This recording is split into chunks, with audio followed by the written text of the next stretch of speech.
haatana dhegeystayaal ku soo dhawaada xubintii galka baarista iyo Haarun Macruuf.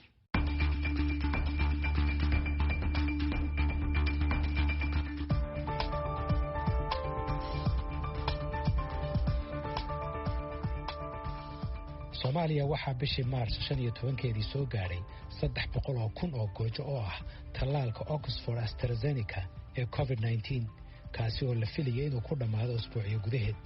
laakiin ku dhawaad 3 bilood kadib dalka intiisa badan weli lagama bixinin tallaalkii. xataa kala badh lama tallaalin dadkii sida gaarka ahaa loo bartilmaamaysanayay, kuwaasi oo la aqoonsaday inay si gaara ugu nugul yihiin inay qaadaan xanuunkaasi, ayna ka mid yihiin shaqaalaha caafimaadka iyo kuwa kale ee safka hore sida booliiska iyo shaqaalaha dawladda hoose, dadka da'da ah iyo qaybo kale oo bulshada ah. sida ka muuqata diiwaanka hay'adda caafimaadka adduunka ee WHO, gobolka Banaadir oo helay 85,000 oo tallaal ah waxaa ilaa haatan la bixiyay oo kaliya 8% ka mid ah tallaalkaasi. Puntland oo heshay 40,000 oo goojo waxay tallaalkaasi bixisay 42%. Galmudug oo heshay 25,000 waxay tallaashay 41%. Hirshabelle oo heshay tiro u dhiganta tan Galmudug waxay iyaduna tallaashay 45%. Koonfur Galbeed iyo Jubbaland oo helay tiro isku mid ah oo ahayd 30,000 oo goojo midkiiba waxay kala tallaaleen 38% iyo 24% sida ay u kala horeeyaan. xogtaasina galka baaristu waxa uu ka soo xiganayaa hay'adda caafimaadka ee WHO oo uu fiiriyay diiwaankeeda toddobaadkii hore. haddaba maxaa ugu wacan in qaadashada tallaalku ay weli aad u hooseyso? Dr. Ubax Faarax Axmed waa agaasimaha waaxda caafimaadka qoyska ee wasaaradda caafimaadka ee dowladda federaalka Soomaaliya. waxay sharaxaysaa waxyaabaha hoos u dhigay qaadashada tallaalka, kuwaasi oo ah warar ku tiri kuteen ah oo ay qabaan dadweynaha qaarkood, kuwaasi oo aan cadaymo loo haynin. walaal horta waxaan ognahay talaalkan inuu yahay horta talaal cusub, waxyaabo badan oo waxaa jira mitis badan iyo dhacdadii ahayd in uu talaalka keenayo dhiig xinjirowga oo wadamo badan oo Yurub ah ay u joojiyeen. taasna waxay keentay caqabadii ayay ka mid ahayd. waxaa kaloo ku xigay bishii Ramadaan ee barakisneed ee soo gashay oo kusoo aaday waqtigii talaalka la qaadanayay, inkastoo aan wasaaradda caafimaadka Soomaaliyeed ay kaashatay culimada Soomaaliyeed oo ay baraha bulshada iyo idaacadaha iyo telefishinka ka sheegeen in talaalka uu jabinaynin Ramadaanka oo la qaadan karo. waxaa kaloo ka mid ah kutirkuteenadaasi in uu ilmaha yareen karo ama xubnaha taranka dhaawac gaarsiin karo, infertility inuu keeni karo. waxyaabahaasoo badan ayaa horta sabab ahaa. iyo waxaa kaloo haddana jiray in gobolka Banaadir maalintii la keenayay Maarso markaan bilaabnay in cudurkii COVID uu sii dhamaanayay. taasna dadkii waxaa hoos u sii dhigtay cabsidii ay ka qabeen cudurka. laakiin marka aad daristid sida ay dowladda federaalka iyo maamul goboleedyada Puntland, Hirshabelle, Galmudug, Jubbaland iyo Koonfur Galbeed u maamuleen tallaalka oo aad garab dhigtid Somaliland iyo sida ay tallaalka u maamushay, waxaa kuu soo baxaya inuu u dhexeeyo faraq weyn. tira koobta dadka qaatay tallaalka oo toddobaadkii hore dhammayd 139,134 waxaa kor u soo qaadaya marka lagu daro tirada dadka laga tallaalay Somaliland. haddii laga reebo dadka laga tallaalay Somaliland oo dhan 52,307, tiradu waxay hoos ugu dhacaysaa 86,827. Soomaaliya waxaa sidoo kale aad u hooseeya tirada xirfadlayaasha caafimaadka iyo shaqaalaha kale ee safka hore ee qaatay tallaalka.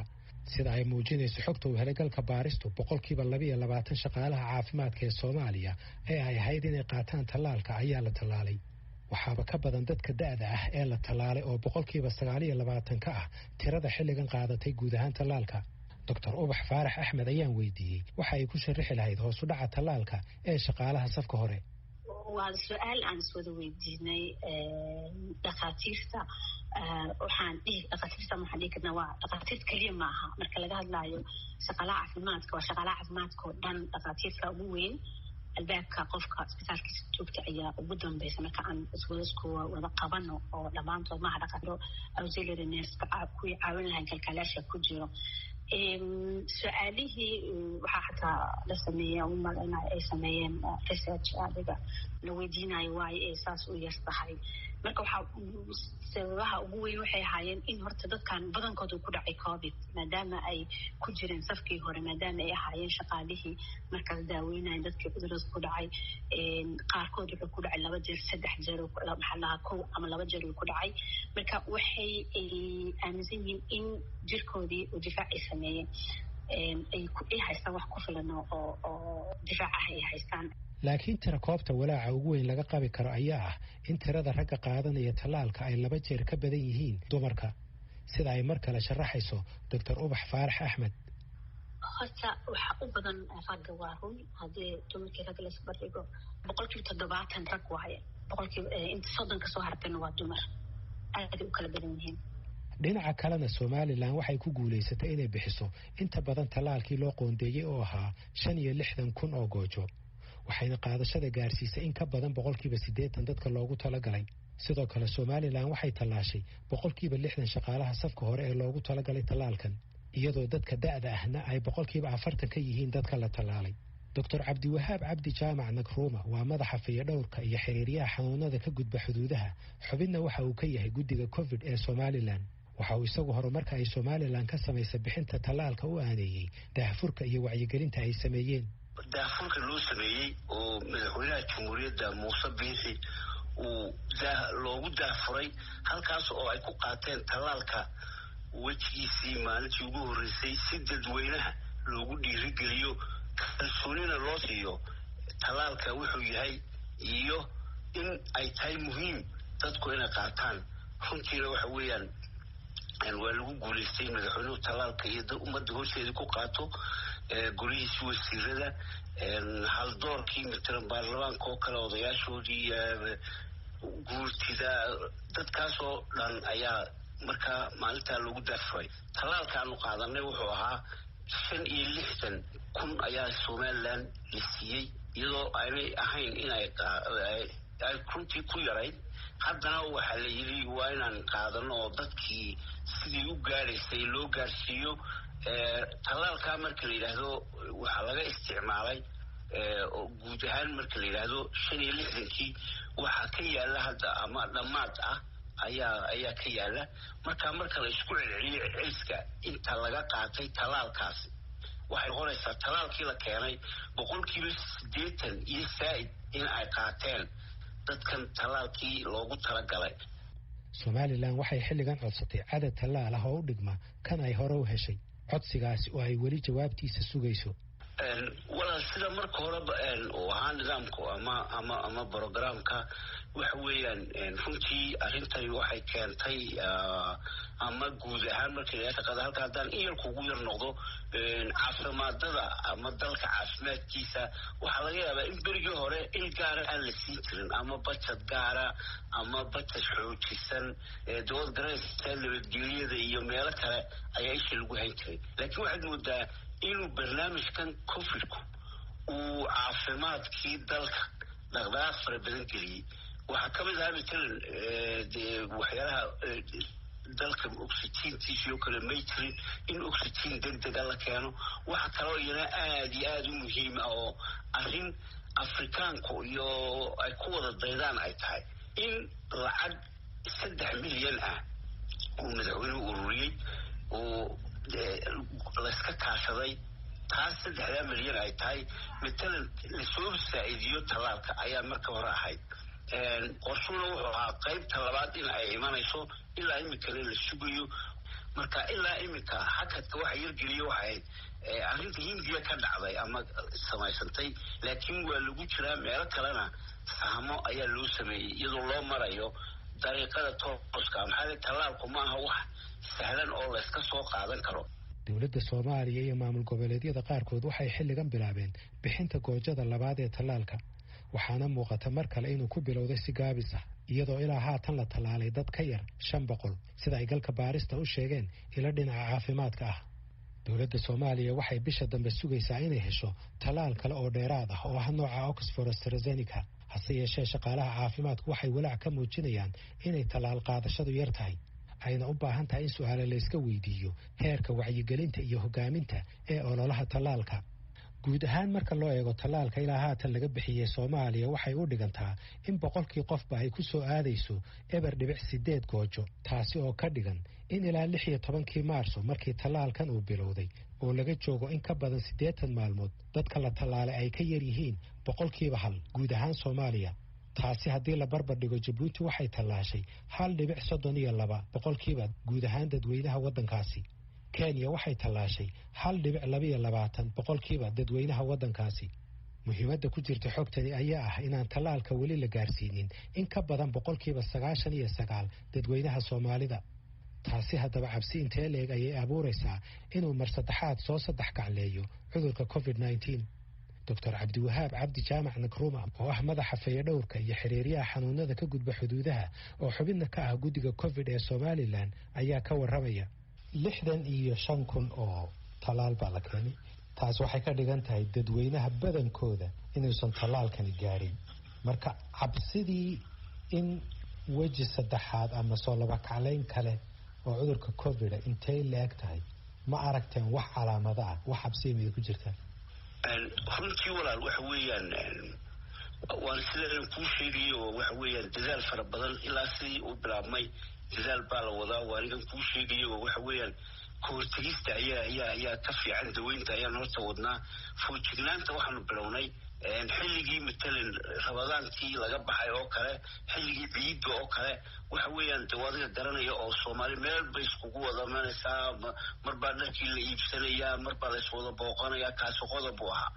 taa markaan ka gudmay ilahay naga gudbiyey waxaa loogu xigay kii 31 oo ah qof walba dee qol baad garanaysaa waxaan la kala ilaalinayaana waxa weeyaan dee waxa weeyaan buuq fara badan oo ka yimaado intaasoo qof markuu meel galo ee uu afka dhibcihiisii ka baxayo ama neeftii oo kale uu qofkii ku qufaco kale qofkii kale taa ayay ahayd.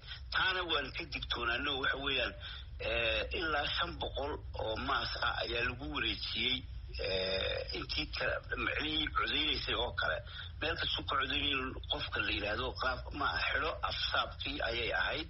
marka taasi waxay ahayd qayb kamida imika tii baanu haynaayo waxa weey haday madaarada tahay in waxa loo yimid ka qayb galayaashii wufuud fara badan oo ka yimid Afrika oo dhan ama adduunyada oo dhan waxa la ilaalinayay in qof talaalka aan soo qaadan aanu imanin. maxay ogsoonto waxa laga yaabaa diyaaradda ka timid South Africa inay mar dhow soo gaadho Hindiya ka timaada inay isku furan tahay. marka taxadarada walaal taasaan u wadnay marka yiraahdo iyadoo taweyn oo ugu muhiimsan ay tahay alla bariga. haddaan alla bariga la samaynin oo ilaahuna badbaadi ah looran si kale looguma badbaadayo. marka alla bariga aan isku daray iyo taxadarka iyagaasba qayb uu ka ah oo dadku si wax ku fahmayaan baa loo sameeyaa. marka qaarkood buu kooraya ilaahayba waa dhab waxa weyn alla barigana aan samayno dadaalkii la samayn karayana hala sameeyo. dhinaca kalena dowladda Mareykanka ayaa haatan sheegtay inay dunida la wadaagayso 80 milyan oo ah tallaalka COVID-19 dhamaadka bishan, iyadoo 19 milyan oo goojo oo tallaalkaasi ah la sii marsiin doono isbahaysiga caalamiga ah ee qaybinta tallaalka ee COVAX. sida uu ku soo warramayo wariyaha arrimaha caafimaadka VOA Steve Baraguna 6 milyan oo ka mid ah tallaalkaasi waxaa si gaar ah loo siin doonaa wadamo si gaar ah loo magacaabay oo ay ka mid yihiin Canada, Haiti, Kosovo, Mexico, Korea, Ukraine, daanta galbeed iyo Gaza, Masar, Georgia, Iraq, Urdun, Yemen iyo shaqaalaha safka hore ee qaramada midoobay.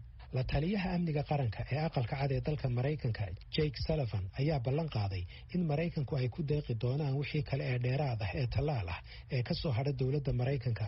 This will maximize the number of vaccines available equitably for all countries and will facilitate sharing with those most at risk. tani waxa ay ballaarinaysaa tallaalka dhammaan wadamadu ay qayb ahaanta u helayaan waxana ay fududeynaysaa in lala wadaago kuwa halista ugu badan ku jira. waxa uu sheegay Jake Sullivan in tallaabada uu qaaday madaxweyne Joe Biden ay tahay mid saxda ah. waxaana uu intaas ku daray in Mareykanku uusan cidna abaal gaar ah uga rabin bixinta tallaalkaasi. hay'adaha gargaarku waxay soo dhaweeyeen tallaabada uu qaaday aqalka cad ee Mareykanka, laakiin khubarada qaar waxay ku doodayaan in Mareykanka intaas ka badan looga fadhiyay. William Moss waxa uu ka tirsan yahay xarunta tallaalada ee jaamacadda Johns Hopkins University oo ahayd jaamacadda sida weyn gacanta uga geysatay la socodka tirakoobta xanuunka COVID-19 ee caalamka. Yes, a step in the right direction, but really a drop in the bucket to what the global need is. ha waa tallaabo dhinaca wanaagsan loo qaaday hase yeeshee waa wax aad u yar marka loo eego baahida dunida ka jirta. in ka badan kala bar dadweynaha Maraykanku waxay haatan heleen tallaalka, laakiin taasi ma aha mid ay wadamada dunidu ka wada siman yihiin. Tedros Adhanom Ghebreyesus waa agaasimaha hay'adda caafimaadka adduunka ee WHO. Of the 1.8 billion vaccines administered globally, just 0.4% have been administered in low-income countries. This is ethically, epidemiologically, and economically unacceptable. marka laga eego tallaalka dhan 1.8 bilyan ee tallaal ee adduunka laga bixiyay, 0.4% ruux ayaa tallaalka helay wadamada dakhligoodu uu hooseeyo. arrintaasi anshax ahaan xakamaynta cudurka iyo dhaqaale ahaanba waa mid aanan la aqbali karin. Soomaaliya waxaa kiiskii ugu horreeyay cudurka COVID-19 laga helay 16 bishii Maarso ee sanadkii hore. guud ahaan kiisaska ilaa haatan laga helay Soomaaliya waxay dheeyeen 14,699 halka dadka u dhintay ay ilaa haatan marayaan 771 qof.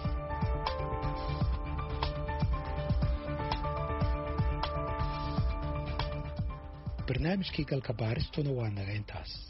inta aynu ku kulmi doono barnaamijkan oo kale waa Haaruun Macruuf oo idin leh nabadgelyo.